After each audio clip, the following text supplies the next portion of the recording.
Hey everyone, welcome.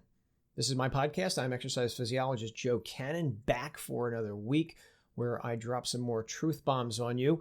If this is your very first time joining me, I want to welcome you. Each week at this time, I will talk about a different topic related to health, fitness, wellness, trying to bring some clarity to this industry and this area of study. I know there's a lot of people out there who talk about health and fitness and wellness, and some of them have very good backgrounds and some of them maybe not so much. So I thought after over 20 years of writing and talking about this and lecturing about this topic, I thought I'd bring this on the internet. So this is episode 39. Essentially, I try to bring clarity to this topic. I talk about everything under the sun related to dietary supplements, health, exercise, wellness, mysteries, you name it, all without the hype, no spin, no testimonials. I base everything up in science as best I possibly can, and also try to make it as understandable as I can. I've always been influenced by my former teachers who assumed I didn't know anything and basically built me up from the ground up. And that's kind of how I approach each episode here. So what I want to talk about this week is a dietary supplement, which some of you are probably taking. It is vitamin D. It has been in the news a lot lately, usually only for one reason, boosting the immune system. What I want to do this week is tell you about all the other things that vitamin D seems to do. This is a very intriguing dietary supplement. It's one that I actually take myself.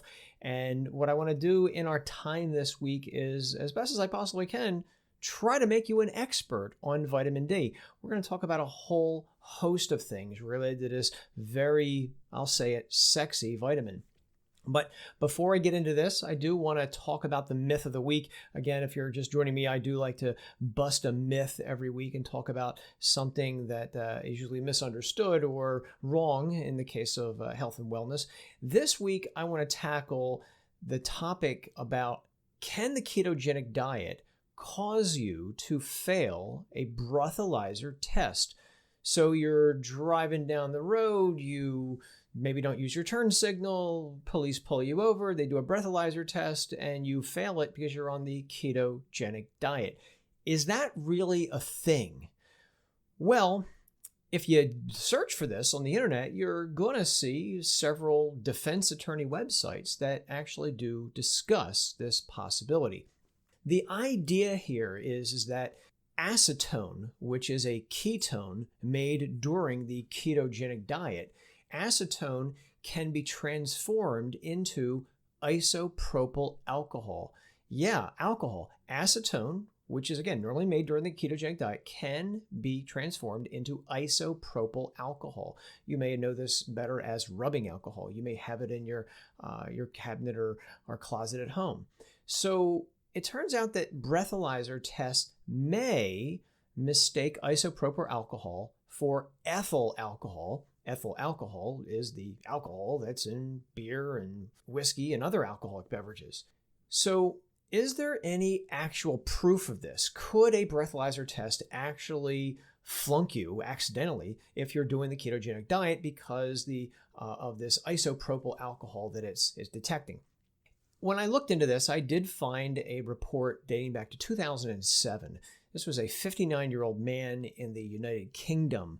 He is doing the ketogenic diet for weight loss, and his company car actually has installed one of those alcohol interlock ignition devices. Basically, you got to blow into these things before the car will start. And basically, that's what he did. He gets in the car, he blows on this alcohol interlock ignition device, and guess what? The car did not start. This guy was not drinking any alcohol. He was just doing the ketogenic diet to lose weight. So I looked further into this, and I can tell you that what I'm telling you here, is about the only report I was able to uncover. So if this really is a thing, if the ketogenic diet does raise a red flag with breathalyzer tests, it may be kind of a remote thing and unlikely to happen in most people. That said, while it's unlikely that the isopropyl alcohol produced during the ketogenic diet would cause you to fail a police breathalyzer test. I didn't see a lot of reports on this. In theory, it may be a problem for those ignition switch devices I just told you about. So if your business has these devices installed on company cars and you're doing the ketogenic diet, you probably want to reach out to the human resource department and ask them about this. I got to think that somewhere in the manuals for these devices, there may be some mention of this. And when in doubt, you could always just call the manufacturer of the device and ask them about this. Hey, would this register isopropyl alcohol when somebody's doing a ketogenic diet? The report I told you about dated back to 2007. It's quite a number of years ago. So my hunch is that maybe more modern devices, this may not be a problem, but when in doubt, do your due diligence. One thing I would say is, do not use the "but officer, I'm doing the ketogenic diet" defense. That's not going to work with police. I got to tell you, in case you're probably not already aware, cops are basically human lie detectors. And beyond that, if they have to, they can always measure your actual blood alcohol content. They could do this. They may have to pull you into the police station to do that test, but they can do that. So I honestly don't think the ketogenic diet defense will work with police because, again, whether or not their breathalyzer tests accidentally register isopropyl alcohol, they've got more advanced testing that they could actually do right on the blood, and that you can't fake. And in relation to this, I would also say, it goes without saying, drinking and driving, not a smart thing to do. You know that, but I just wanted to say that. But also, I wanted to throw out there that even if a little bit of isopropyl alcohol made during a ketogenic diet may not be much, that's probably not going to push anybody over the legal limit, you would say, for police. If anybody was, say, drinking a little bit and they were doing a ketogenic diet and they got pulled over by police, could it be the combined effect of the real alcohol and the isopropyl alcohol might actually trigger, again, a false positive? Maybe you had a drink and that may have never caused someone to fall over the limit, but when combined with maybe a little bit of that isopropyl alcohol made during the keto diet, maybe that could trigger an actual DUI. Again, I do think this is a rare instance that most people are probably not going to run into, but I wanted to bring it to your attention because it is something that comes up in conversation. I personally do think this is a myth for most people, but if you are using one of these remote ignition breathalyzer gizmos, perhaps there may be something to it. So when in doubt, do your due diligence, look into it.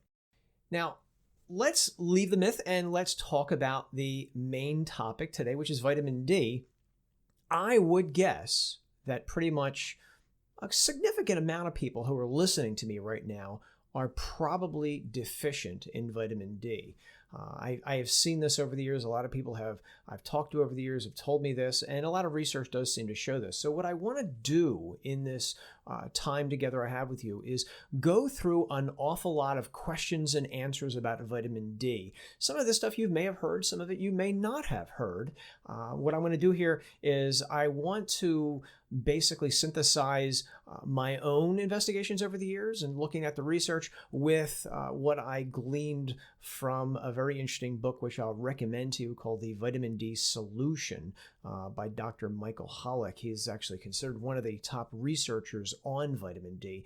It's a very easy to read book. I will link to it in the description so you could check it out yourself. So I want to look at, what they said in that book, along with the research that I've seen and my own insights to, again, try to give you a bigger picture whether vitamin D supplements are right for you. So the first thing I would say about vitamin D is that every cell of your body has receptors for vitamin D. All the trillions of cells of your body actually have receptors for this. This is very interesting, and I don't see that with other trace nutrients, whether minerals or vitamins or anything like that. So that alone makes vitamin D very, very unique. Every cell of your body has receptors, and this goes to some of the very far-reaching effects that this vitamin appears to have in our body. And related to that, I want you to realize before we go any further that vitamin D is more of a hormone than a vitamin. And I know that may sound a little strange, but when I look at the chemical structure of vitamin D, it looks like a hormone. It shares similar properties to testosterone and estrogen and cholesterol, which steroid hormones are based on. Cholesterol is, you need cholesterol. Cholesterol used to get a bad rap in the health world, but not so much anymore. And for good reason. We make cholesterol. You need it in every cell of your body. Cholesterol, it keeps your cells from freezing when the temperature drops, and it keeps your cells from bursting when the temperature rises too much. So in that instance, it is almost like antifreeze in your cell. But you need vitamin D you need cholesterol, I should say, to make vitamin D. And so that's why vitamin D looks like cholesterol and other hormones. I sometimes joke that I think that if vitamin D were discovered today, it would probably be called hormone D. And again, that's because of the wide variety of effects it appears to have in the body. Now, I said at the onset that I don't think a lot of people are getting enough vitamin D, unless maybe they're taking supplements. And that's probably because most foods don't have this vitamin. You do find it in foods like, tuna fish and salmon and mushrooms. For instance, just rule of thumb, if you were to look at the palm of your hand, that's about a 3-ounce serving of salmon. And so if you were to eat that 3-ounce serving of salmon, that's probably going to give you somewhere between 600 and 1,000 international units. But again, if you're not eating salmon or mushrooms or tuna fish or other kind of fish, you're probably not getting a lot of it. And that's why, it's usually fortified or added to foods. For instance, if you drink, cow's milk, it's going to have vitamin D. Orange juice is fortified with vitamin D, and a lot of breakfast cereals have it as well. But generally, if you're not eating the foods that have it, it's quite possible you're not getting enough in your diet. Now, when we talk vitamin D, one of the things you probably thought of was that vitamin D is a fat-soluble vitamin, and it is. Vitamin A and D and E and K, those are the fat-soluble vitamins. But vitamin D is a little weird because this vitamin you don't have to take with fat. When you think about the fat-soluble vitamins, we think, you got to take them with some food to better absorb them. When it comes to vitamin D, you can absorb it on an empty stomach. I normally don't recommend doing that. I think, again, vitamins work best when you take them with food and they interact with the food, and I think that's a better way of doing it. But if you had to, you could take it on an empty stomach and not worry about it. You would still absorb it. And again, if you think about this, vitamin D has been fortified to orange juice for a lot of years. There's no fat in orange juice. Again, studies do show you can absorb vitamin D from orange juice. So that alone by itself makes this a very interesting vitamin. You could take it on an empty stomach if you needed to. That said, it does appear that some people may need more vitamin D than they could get from diet or maybe orange juice and stuff like that. And one group that comes to mind when I think about this are those who are overweight. Remember, vitamin D is a fat-soluble vitamin, and it turns out that most of the vitamin D is stored inside fat cells. So in somebody who's overweight, all their fat cells may absorb the vitamin D, preventing it from getting into the bloodstream where it can be used to do things. So overweight people do have a greater possibility of being low in vitamin D. One estimate that I saw a while back was that people whose body mass index was over 30, they might need twice as much vitamin D as, say, a more normal body mass index person. Body mass index, if you've not heard that before, is simply a quick, easy way to get an idea if someone's overweight or not. It's essentially your weight and your height divided into each other. Don't worry about that if you've never done that before. You can always, if you wanted to do this, you could probably download an app onto your phone that'll calculate it for you, or you can go on the internet, and just type in free BMI calculator, and it'll do it for you. All you need to know is your weight and your height. It'll do it for you. And generally, a BMI of 30 or more is considered overweight. Okay, a BMI of say under 18 would be underweight. So you don't want to be too underweight, you don't want to be too overweight. But when it comes to vitamin D, those individuals who are overweight, they may need to take more to compensate for the fact that they're absorbing so much vitamin D from the food they take in, and this again could lead to vitamin D deficiencies. Again, you want the vitamin D to get inside the blood where it can do things, not the vitamin D to be sequestered inside fat cells. You may be saying to yourself, well, what is normal vitamin D? So it turns out that really the only way to do this is to go to your doctor and get it checked. And again, if you ask for it, your doctor can run this test if they think you're deficient in vitamin D. Whether or not your insurance will pay for that, it depends on the country you live in and what your insurance is like if you're here in America. But regardless, if you get a blood test and it says you're 30 or greater, you're considered normal in terms of vitamin D. The amount is 30 nanograms per milliliter. Most of us just look at the number and say 30. And when it comes to normal, I want you to realize that 30 number is considered normal for bone health only. And again, you've heard, I'm sure, that vitamin D is needed for strong, healthy bones. And for good reason. Vitamin D helps us absorb calcium, which is very important for our bones and our teeth, right? As well as other things. But when it comes to being normal on a blood test, they'll say 30 is considered normal, but that 30 is only for bone health only. Okay, it's not looking at the other things that vitamin D appears to do. That said, you get a blood test, and suppose it says you're less than 30. Well, technically, if you're 20 or less, that's where they would classify you as being deficient in vitamin D. So 20 or less is deficient in vitamin D. It is possible that some of you may be less than 20. I can tell you that I've met people whose vitamin D levels were less than 10. I remember one person, years ago who told me that, he was training for a triathlon where he was biking and swimming and running and all day long preparing for his triathlon. And he showed up as being deficient in vitamin D as well, which is very strange because we all know that vitamin D is the sunlight vitamin. You go outside and you make vitamin D naturally.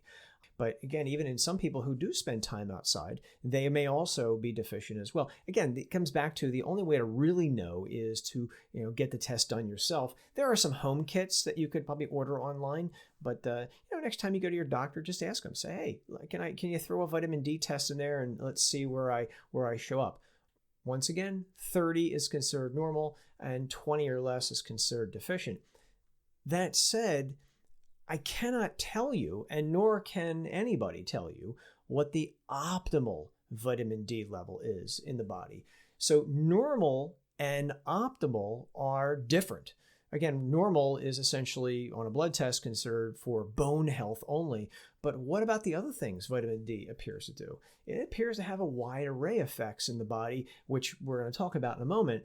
But I can't tell you the optimal amount for all of them. I don't know if that would actually be possible to know, because it's possible that what's good for one condition may not be good for another condition. And that's why if you investigate this for yourself and you go on the internet and you start searching for what the optimal level of vitamin D is, you'll see ranges popping up and they could be quite big. It could be anywhere, for instance, from 30 to 100 nanograms per milliliter. That is a very big range, in my opinion. I've seen other authorities recommending between 40 and 50 or even 60 nanograms per milliliter on a blood test, but it's kind of all over the place. So, if you're somewhere between 30 and 100, I think you're okay. I think 100 is a little bit on the high side, to be honest with you. So I'd be happy if you were, 40 or so. I think that's a pretty good amount, but I can't tell you what ultimately is optimal. The research just isn't there yet. And the research probably would vary according to what condition we're talking about. And so normal and optimal, again, just keep it in the back of your mind. We're not quite sure yet. And so when in doubt, if you're curious about all this, run past your doctor or even a pharmacist. And because I know pharmacists are up to speed on this whole vitamin D thing. So If you do go into the store, whether it's a vitamin store or supermarket, and you're thinking about maybe grabbing a vitamin D supplement for yourself, once you do this, you're going to take note that there are supplements that are 500 international units, 1,000 international units, 5,000 international units. They're all over the place. So how do you know what dosage of vitamin D might be correct for you? So when I look at a vitamin D supplement, I always remember this general basic rule of thumb, and here it is. Every 1,000 international units of vitamin D will raise your blood levels by about 10. Let me say that again. Every 1,000 international units of vitamin D will raise the blood levels, the level of vitamin D in your blood, by about 10. For example, suppose you get a blood test and your doctor says, well, you're 20 nanograms per milliliter. So basically you're deficient if you're 20, all right? If you were to take 1,000 international units, that would bring you up from 20 to 30. So again, every 1,000 international units would raise your blood levels by 10. If you took 2,000 international units, in this instance, in this example, you could go up to 40. Remember, every 1,000 brings you up 10. So if you do 2,000, that'll bring you up about 20. Now, that's the rule of thumb I tend to use when I evaluate vitamin D supplements.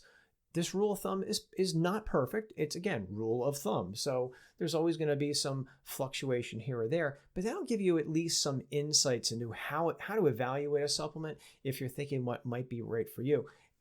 At the end of the day, it really comes down to you knowing what your baseline level is. So, but unless a doctor told you otherwise, I think most people would probably find a sweet spot between 1,000 and 2,000 international units a day. I don't think most people need to be taking 5,000 or 10,000. Again, unless maybe a doctor tells you otherwise. And again, they'll do that based on what they see on a laboratory test. But for the most people, 1,000 to 2,000 international units, I think is a sweet spot for most people to take a look at. So again, hopefully that's going to give you some insights into how to better evaluate if a vitamin D supplement is right for you. So I used the word sexy a little while ago when I talked about vitamin D, and that's probably because I don't get out much. But in reality, vitamin D is a very interesting vitamin. And one of the reasons that I kind of get excited when I think about this vitamin is that there are several studies showing a very unique outcome when people take vitamin D. And here it is. Vitamin D supplements appear to reduce falls in older adults. I'll say that again. Older adults who take vitamin D supplements, they don't fall down as much. That's weird and interesting. One study showed a 22% drop in falls in older adults when they took D supplements. Another study showed a whopping 72% reduction in falls after vitamin D supplements were taken. What other vitamin can you think of that appears to reduce the risk of falling? I can't think of any. And again, that's why I think this is such an intriguing vitamin. If you're thinking about this for yourself or maybe your loved ones that be thinking about taking, when I look at the research on falls in older adults, a lot of them tend to use about 800 international units a day. So I don't see too many 800 international units a day supplements out there, at least in America. Again, we're looking at usually 1,000, 2,000, something like that. So again, it comes back to what I said, that sweet spot between 1,000 and 2,000 would probably be appropriate for most people. And I think for older adults, if they were taking somewhere in there, that's probably going to help them as well. But the research tends to use about 800 a day. Some uses more, some uses less, but that's kind of the trend I have noticed over the years. So why does it work? Why does vitamin D appear to reduce falls in older people? And to that, I would say it's kind of hard to say for sure. One of the ideas is that vitamin D appears to strengthen their weakened muscles. And one way it appears to do this is by better activating the fast twitch muscle fibers. Now, let me take a step back. If you've never heard of this before, generally, we humans have two types of muscles in our body. We have fast twitch muscle fibers and we have slow twitch muscle fibers. Twitch means how fast does it contract? So twitch means contraction speed. A fast twitch muscle contracts faster than a slow twitch muscle. And that's really what it all boils down to. And when we get older, we sometimes lose a lot of our fast twitch muscle fibers. This is actually another phenomenon that happens as we get older called sarcopenia. Sarcopenia, if you've never heard that before, again, refers to essentially muscle loss as we get older, but it specifically targets the fast twitch fibers. And we're not getting into too much detail here. A lot of and again, just so I didn't scare you when I said that, a lot of this loss of fast twitch fibers is preventable. Okay, it really is preventable by exercise. When we do resistance training, that's putting the stimulus on our body to help us maintain our strong, powerful, fast twitch muscle fibers. And again, so that's really the key here is you want to try to do resistance training and exercise throughout the lifespan, because if we don't, we'll lose those muscles. But getting back on target, there are receptors for vitamin D on fast twitch muscle fibers. Remember, I said every cell of your body has receptors for vitamin D, and that includes your muscle cells, your muscle fibers. They also have receptors. So when vitamin D attaches to those atrophied fast twitch muscle fibers, it has a strengthening effect in them, making them wake up, if you will. And so the idea here is that when someone thinks they're about to fall, those fast twitch muscle fibers, they engage faster. And the more quicker those muscles can react, this results in a reduced risk of falling because the person reacts faster and they don't fall as much. So that's one of the ideas out there on how vitamin D may reduce falls, by making those fast twitch muscle fibers more reactive, waking them up so that they react faster to something bad that's about to happen, like slipping and falling. Just one of the things that I'm kind of, I don't pat myself on the back too much, but I was one of the first people in America to call attention to this over 10 years ago when I wrote my book on dietary supplements. I'll link to that in the description if you've never seen my book before, but I covered, gee whiz, well over 100 dietary supplements, vitamin D being one of them, and I absolutely discussed the anti-fall research on it. And again, people are talking about it now, but I was one of the first people to take notice of that research. So I'll pat myself on the back. But here's the thing, though, I really want you to be aware of when it comes to reducing falls, because I don't want you to just run out there and be like, oh, all I got to do is take D and I'm okay. When it comes to vitamin D and this anti-fall research, one thing that I've noticed is that it appears to work best in people who've only fallen about one time. In other words, the more times someone falls, the less powerful vitamin D appears to be.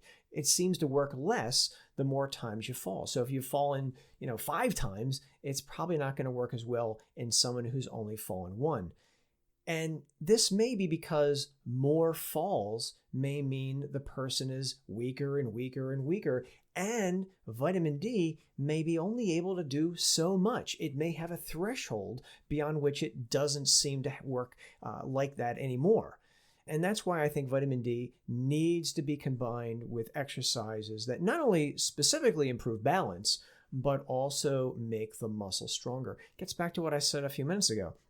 You got to strengthen those muscles. You just can't take a pill and wish all your troubles away. You really can't. Believe me, I wish that pill was out there, but it does not exist, and odds are it probably is never going to exist. So there's no substitute for exercise. You got to do something for the big muscles of the body, like the legs and the chest and the back and the shoulders. You got to do something to strengthen those. Vitamin D can help, but there's no substitute for doing resistance exercise. So again, vitamin D, very, very interesting for reduction in falls. But again, it does so much more than that. For instance, it comes back to it's more of a hormone than anything else. And so when I look at the research on D, and there's a lot of it out there, I see clinical studies and reports that vitamin D may reduce depression. Wow. Multiple sclerosis, rheumatoid arthritis, psoriasis. It appears to change the psoriasis cells back to normal in some cases. Perhaps maybe even having anti-cancer effects. I know that vitamin D has been studied to help colon cancer and prostate cancer. It may help asthma. And you've probably lately seen the news reports about vitamin D helping improve the immune system. But that's just some of the things. But you notice that there's a wide difference in these: depression, multiple sclerosis, asthma. Those are such diverse conditions. And why does vitamin D appear to help all these different things? Again, it gets back to all the cells of your body have receptors for this. And it appears to have different effects depending on the cell it binds to. One thing I'd throw out to you when it comes to, again, multiple sclerosis is, again, remember that this is the sunshine vitamin, and the less sunshine we get, there does appear to be some relationship between lack of sunshine, especially when we're kids, and the development of multiple sclerosis decades in the future. So if you know anybody who has multiple sclerosis, my guess is they are taking vitamin D supplements. I'm not convinced that the vitamin D can help multiple sclerosis, reverse it, for instance. It can't hurt it, obviously. But whether or not it's actually helping the condition, it's hard to say depending on the research. But getting vitamin D when we're younger appears to be critical for reducing multiple sclerosis in the future. And the more northern we go in terms of geography, the more northern we go, the less sunshine people tend to get.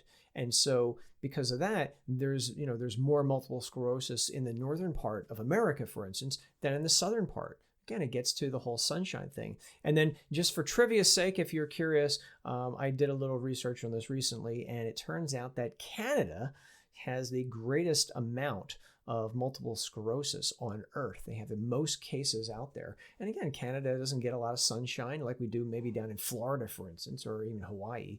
So sunshine, very, very important. But again, it's during specific parts of our life, like when we're younger, probably when we're growing. So it gets to the whole mystery of vitamin D. Another reason why I like to talk about it so much is that it is a bit of a mystery, and I've always found mysteries very, very intriguing. Now, in that list that I gave you, depression, rheumatoid arthritis, psoriasis, I didn't mention everything that vitamin D did. I didn't want to give away all my secrets right then and there. But one other thing that I throw out that vitamin D appears to help is it may even help lower blood pressure. So vitamin D appears to relax the muscles in our blood vessels. Our blood vessels do have some muscle, and that's how we help push the blood through the circulatory system. And vitamin D appears to relax those muscles, opening them up. And if you open up the blood vessels, you create a larger space, and this results in a drop in blood pressure. So it's possible that some people who have hypertension may be even taking vitamin D for this case. I looked into this, and I found that it does in fact have an effect on lowering blood pressure. It is a small but significant drop in blood pressure. Generally, it's about 2-point drop in blood pressure across the board when you look at the research. So it is an effect. It does, and 2 points is a lot. Again, I would point out that there are other things we can do in addition to taking vitamin D to help blood pressure. Just a few things off the top of my head, for instance, would be go and take a walk if you're able to. Even a 20-minute walk will lower blood pressure in many individuals. I've actually seen that in myself, not myself, but in friends who have high blood pressure, and they go out and they take a little walk for 20 minutes or so, and their blood pressure is back to normal. You probably also know that eating too much sodium raises blood pressure, but did you know that potassium also can help lower blood pressure a lot? And I'm not just talking bananas here. So when it comes to potassium, I know you know about bananas, but any kind of fruits and veggies will have lots and lots of potassium. If you jump back in the archives, I forget exactly what episode it is, but you'll find my podcast episode on how to lower blood pressure naturally. I would check that out because I covered a whole bunch of things, not just the sodium, potassium, but a lot of other things. You may be surprised at what I had uncovered. Even, for instance, just to let one of my cats out of the bag, even flaxseed has been shown to lower blood pressure. So again, check back that episode. I forget which one it is, but it's definitely in the archive, and you wouldn't have any trouble finding it. So take a look at that if you have hypertension. One of the things that's very popular these days is improving your gut health, improving your microbiome. And it turns out that you can add vitamin D to this list as well.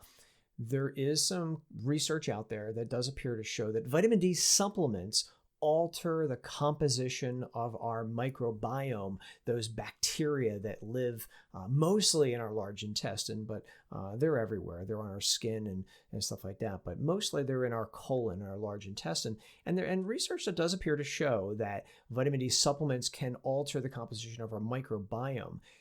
That said, I want you to realize that so far the research is limited to mostly mouse studies and a few human studies, but those human studies are kind of small in number. They're not like 1,000 people or anything like that. And so it's kind of hard to tell what the result is of altering this microbiome with vitamin D supplements. We're not quite sure what this means as of yet.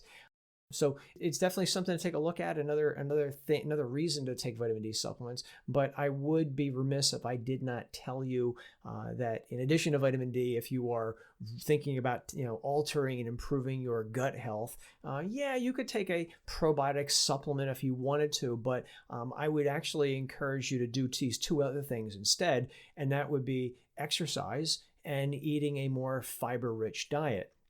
And I say that for a good reason, because turns out that fiber is the food of bacteria.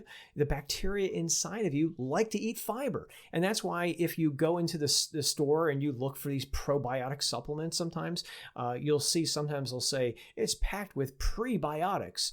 What the heck is a prebiotic? Prebiotic is fiber.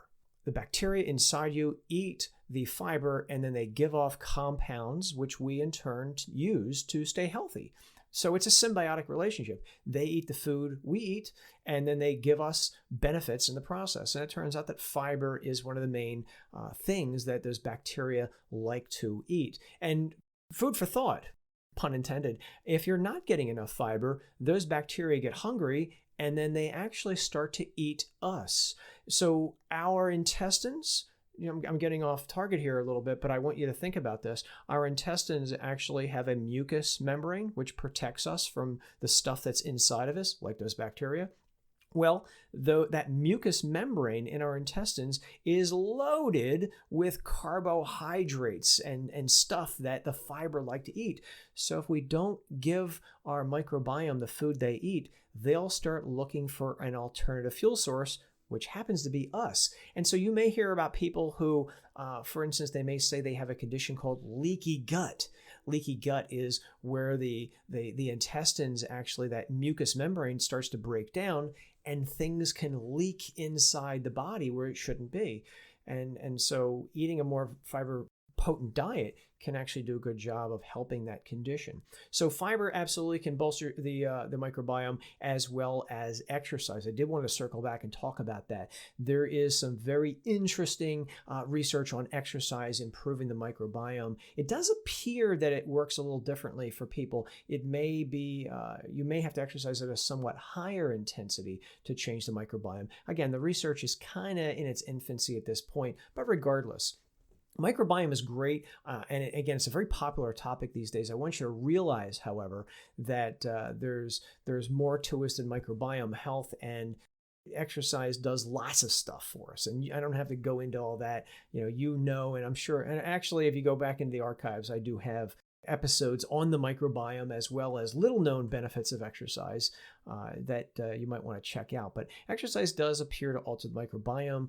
What that means, we're not sure. It may mean different intensities for different people, but regardless, you get a lot more benefits from exercise than you do, say, maybe taking a probiotic supplement for that matter. I know I just made some people kind of angry, but I think probiotic supplements, if you need them, great. But I'm a bigger fan of sometimes the simple answer is the correct answer. So vitamin D, sure, try it, but also let's move more and let's eat more fiber.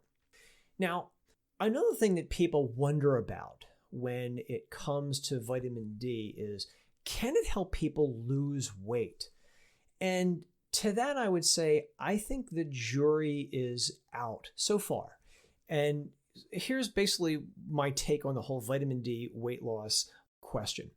It turns out that lack of vitamin D can reduce a hormone called leptin. Now, leptin is a hormone that's made inside our fat cells. Think of leptin as an anti-hunger hormone. Higher levels of leptin means we don't get hungry. So when leptin levels go up, we don't get hungry. When leptin levels drop, we start to get hungry again. So lack of vitamin D appears to lower leptin. And remember, if the level is lower, we might start to get hungry. So that's actually quite interesting. But what does that really mean in terms of weight loss? Could it actually play a role in weight loss? Well, there are some studies on this, and I just want to show one to you, and I'll point out something that I noticed about this. There was a study where 50 overweight and clinically obese women were divided into two groups. One group got a placebo for 6 weeks, and the other group took a vitamin D supplement for 6 weeks. After the study was over, those people who were taking the vitamin D, they lost more weight than those who were basically taking nothing at all, a placebo.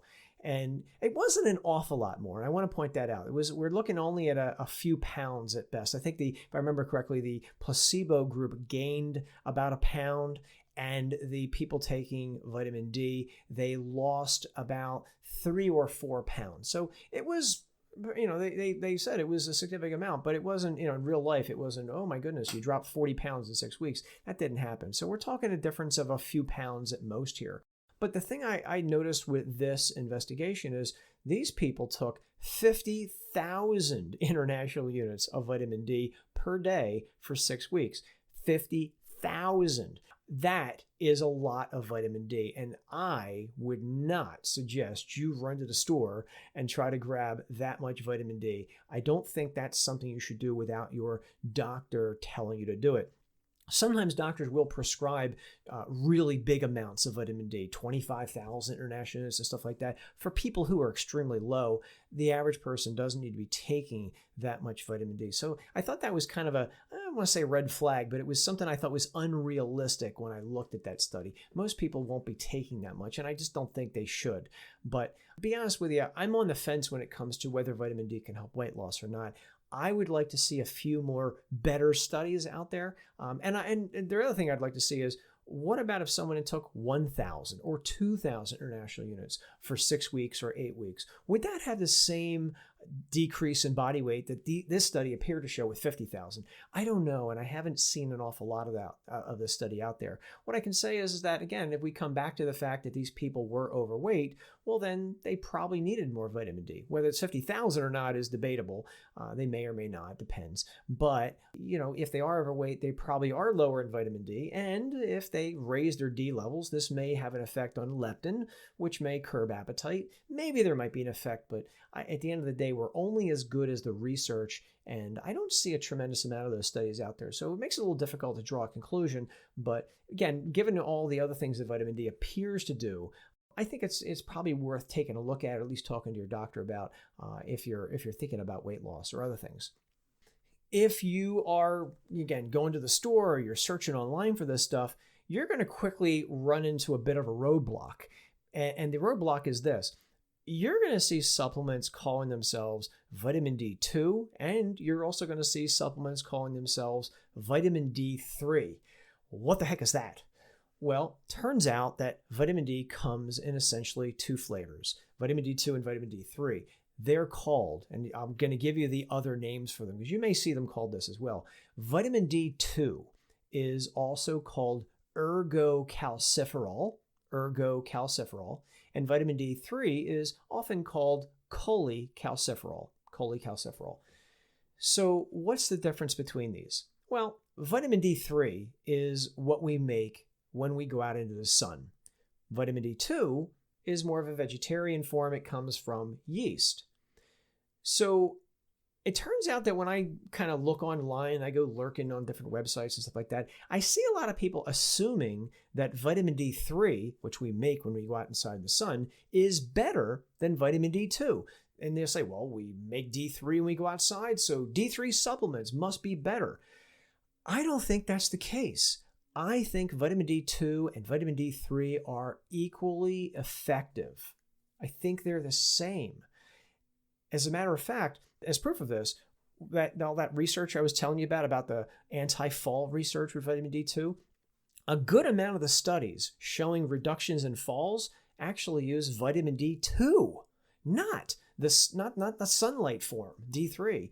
So I personally think you can use whatever form you prefer, D2 or D3. I think they are equally potent. And so I wanted to bring this up because I don't want you to get bogged down into what's the best. If you like D3, go right ahead. If you like D2, fine and dandy, have at it. Both of them, I believe, will work the same in the human body. And again, I see other researchers saying the same thing as I am. So again, don't think too much into this. I think they're the same. Now, I mentioned, however, that we do make vitamin D when we go out into the sun, and that is true. It turns out, however, when we go out in the sun and when we take supplements, the vitamin D from both of these sources appears to remain in the body for different periods of time. It turns out when you go outside and you make vitamin D in the sunlight, that vitamin D stays in the body for about 4 to 8 weeks, a month to 2 months, basically. When you take vitamin D as a supplement, it only appears to stay around in the body for about 1 month. So it appears that vitamin D, whether it's vitamin D3 from a supplement, vitamin D3 from a supplement doesn't appear to stay in the body as long as vitamin D3 made from sun. So again, if you don't want to take a supplement, you could just take a walk for 20 minutes and you're making a lot of vitamin D. Just, be sure to, not wear a sunscreen. And, as long as you're getting some sun on your face and your arms and your legs, you're doing okay. I get how that's a possibility, or impossibility in the wintertime. But when it's nice out, we go outside, we wear a sunscreen. I get that. We don't want to get skin cancer and stuff like that. But, it doesn't take an awful lot of sun exposure to make a lot of vitamin D. So, 20 minutes, you make some vitamin D, and it could stay in you for, 2 months, basically, according to some of the studies. The vitamin D in the supplements doesn't stick around as long. So it's kind of like vitamin D trivia, but I know some people may be anti-supplement and they're like, why can't I just go out in the sun? You could go out in the sun. There's nothing wrong with that. I have no problem for, taking a 30-minute walk or something like that. You're going to make vitamin D. The only way to really know, however, if you're deficient is, again, get your vitamin D tested, and which I come back to that triathlete I ran into several years ago, who is a young white guy who you'd think would have no problems making vitamin D, and he did, even though he was spending basically the entire day biking and swimming and running. But that's trivia, so think of it as that the D made from the sun stays in your body a little longer than D from a dietary supplement. So you probably have heard about how when we go out into the sun, we're exposed to UVA rays and UVB rays. And the way I think of these are just two different wavelengths of sunlight, ultraviolet A rays and ultraviolet B rays. One way I differentiate them in my mind is think B for burning and A for aging. Ultraviolet B rays, that's what causes a suntan and a sunburn. Ultraviolet A rays, they penetrate the skin a little bit deeper, and they're more responsible for skin aging, like wrinkles, for instance. That said, I want you to keep in the back of your mind that it's only the UVB rays that make vitamin D. Vitamin D is only made from ultraviolet B radiation, not UVA rays. So something to think about. Most of the sunscreens out there are broad spectrum. They block both A and B. But again, this gets to more trivia more than anything else, but I thought it was kind of interesting to point out that it's only the B rays that actually make vitamin D. And while we're on the topic, as I'm talking to you, I'm looking out on this little window in my office, and you may have a window in your office, or you may spend a lot of time driving if you're a truck driver, for instance, and you may be saying, well, I'm outside all the time and I'm getting all the vitamin D. I don't have to worry about it because I'm on the road driving. Well, it turns out maybe not. Windows, whether it's car window or window in your house, they filter out ultraviolet B radiation. Let me say that again. Windows filter out the ultraviolet B rays. Those are the rays that make vitamin D. My B's and D's, I'm confusing them. So the windows, they filter out the rays that actually cause us to make vitamin D. So if you're driving in your car all day and you got your windows not even down or up, but you got your sunroof open, but the barrier is still there, and the rays are coming down and hitting you. It's only the UVA rays that you're getting. You're not getting any UVB radiation. Another reason for go for a bike ride or take a walk or something like that, and then you should be good to go. Or again, you could take a supplement. One possible way, again, this is a vague way, but just in case I want to throw this out to you, one possible way you might see if you're deficient, and it basically, you could tell if you're deficient in vitamin D, is bone pain. Are your bones hurting?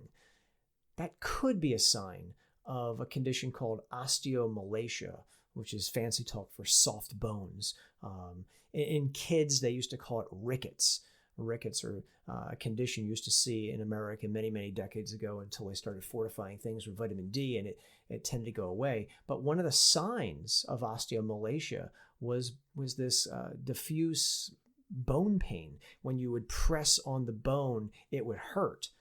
And that's, kind of serious, because if remember, vitamin D is needed for bone health and bone strength. And if you're not getting vitamin D, your bones start to get weaker. So osteomalacia, you could think of that as a prelude to osteoporosis. Bone pain is a bit of a vague symptom. So I don't want you, if you're pressing on your bones, you're like, oh my goodness, I have bone pain.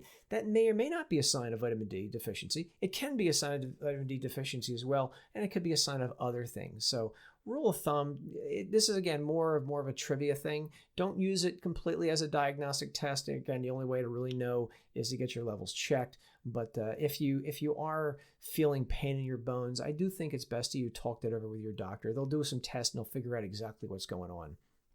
Now, I mentioned a minute ago that I've run into people who have been deficient in vitamin D over the years. Again, I've known people who've come up at, I remember one person a couple years ago told me they were a 4 on the vitamin D blood test. But rule of thumb, when it comes to deficiency, I think a lot of people are probably going to be lacking in this nutrient, but those I think who may be at more risk of being deficient would be older adults. There have been studies of older adults in nursing homes, and pretty much they all come up as being deficient in vitamin D. I don't know if this is the case, but I wish that all nursing homes would be recommending and giving people vitamin D supplements. I don't know if that's the case, but they all tend to be deficient. And even when they go out into the sun, someone who's maybe 90 may not make vitamin D as well as somebody who's 25. So that's something else to consider. I do think older adults may be at greater risk for a number of reasons. Not going out as much, but also they may be less able to make vitamin D when they go outside in the sun. Another group that I think, which probably doesn't even get any attention hardly, would be submariners. I would imagine, I'd be shocked if the Navy is not giving vitamin D supplements to people in a submarine. Think about it. They're in a submarine for, 6 months at a time. They're not getting any sunlight. So, and the light bulbs don't make this either. That's another thing. Light bulbs don't make vitamin D. So I think submariners are deficient. At the other end of the spectrum, I do think astronauts would probably be deficient in vitamin D as well. I'm sure NASA's looking at this. I got to think that if you're spending a year in space, that you're going to be deficient in vitamin D. And again, we're our national goal, if you haven't heard, is to land a human being on the planet Mars by the year 2030. It's going to take almost a year to get to the planet Mars. And, there's no decks to take a sunbath on in outer space. So I would imagine when we do make that voyage into the final frontier, that they're going to be taking vitamin D with them, because it does appear to help in a wide array of things. And then, so astronauts also, but also Muslims or any group that is covering a good amount of their body up may be at greater risk of vitamin D deficiency. So again, generally people with darker skin, they have a natural sun protective factor built into the skin. Melanin, which makes the skin darker, tends to block out a lot of that radiation, but it also leads to less vitamin D. So anybody with darker skin, or anybody, any group that is covering a good amount of their body for a good part of the time, especially when they're outside, could be in theory at risk of deficiency in this very vital vitamin. And again, just getting back where I just kind of passed over for a second, light bulbs, again, they don't make vitamin D unless they do specifically say they make vitamin D. So rule of thumb, unless you're, the regular light bulbs you may be getting from Walmart or Target or online, probably are not going to be doing it for you. And then the last thing I wanted to point out to you is I looked at the clock and I'm like, holy mackerel, I've been talking for almost an hour here. So I wanted to sum up the last thing I want to talk about, vitamin D, and throw out to you that a few times today I have mentioned, 1,000 international units and 2,000 international units.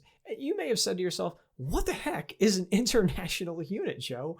So international units, it's the convention that's used in a lot of different vitamins. For instance, you'll see international units used along with vitamin A and even vitamin E. And so IU, international unit, it's essentially a measurement of biologic potency, how potent it is in the body. And when it comes to vitamin D, here's the conversion factor. 1 international unit of vitamin D equals 0.025 micrograms. 1 international unit of vitamin D equals 0.025 micrograms. So for instance, if you took 1,000 international units, this equals 25 micrograms. If you took 2,000 international units of vitamin D, this would equal 50 micrograms. So there you have it. Hopefully I just made you an expert on vitamin D. Maybe I encourage you to go out and get a vitamin D supplement, or at least maybe get your vitamin D levels checked next time you talk to your doctor. Again, a lot of this information I got today were not just from my own readings over the years, but also from the Vitamin D Solution, which I think is a very great book. I recommend it to everybody. There's a lot of vitamin D books out there. I prefer to go to those who are the experts, and Dr. Michael Hollick is the expert on this. So I like to go to people who know at least as much as I do, if not more than I do. And he knows a lot more about D than I do on this because he spent his life investigating it. So you can check that out. If you want to check me out more, if you've never heard me before, I'm pretty easy to find. I've got 2 websites that I maintain, joe-cannon.com, joe-cannon.com. That's where I write about health and wellness and fitness and exercise. And then my other website, which is just on dietary supplements, and that's a topic that I've been investigating for over 25 years. I bring clarity because my website is supplementclarity.com. And I've got hundreds and hundreds of nothing but unbiased reviews of dietary supplements. Who makes them? What are the side effects, the drug interactions? Who shouldn't take these things? What's the research actually say? So again, check me out. Someone literally asked me the other day, how do you know a good website from not a good website? It's kind of hard these days because a lot of people who write for websites, especially in the supplement industry and other industries as well, they're not authorities. They're just people who know how to write to rank high in the search engines. And I know that because I read some of their websites and I can tell the little tricks they're using. I prefer not to use those tricks. I'm a big fan of the science. I want you to get the science in an unbiased way so you can understand it and take it with you and tell other people about it. So that's easy how you can check me out. I'm a big fan of Instagram. So if you're on Instagram, I'm Joe Cannon MS, JoeCannonMS. And I'm also on Facebook, Joe Cannon MS, and also Supplement Clarity on Facebook as well. I tend to like Instagram a little bit better than Facebook, but I post both of those things on a regular basis. So check me out there as well. Until next time, gang. Oh, I forgot. I always end these episodes with the quote of the week. This week's no different. So let me end our time this week with the quote of the week. This one I think is kind of appropriate, and it comes from Walt Whitman. And he said these words many years ago. Keep your face always towards the sunshine, get it, sunshine, and the shadows will always fall behind you. Keep your face always towards the sunshine, and the shadows will fall behind you. Walt Whitman. Pretty appropriate. Get it? Sunshine vitamin, Walt Whitman. Kind of makes sense. Until next week, same bad time, same bad channel. I am Joe Cannon.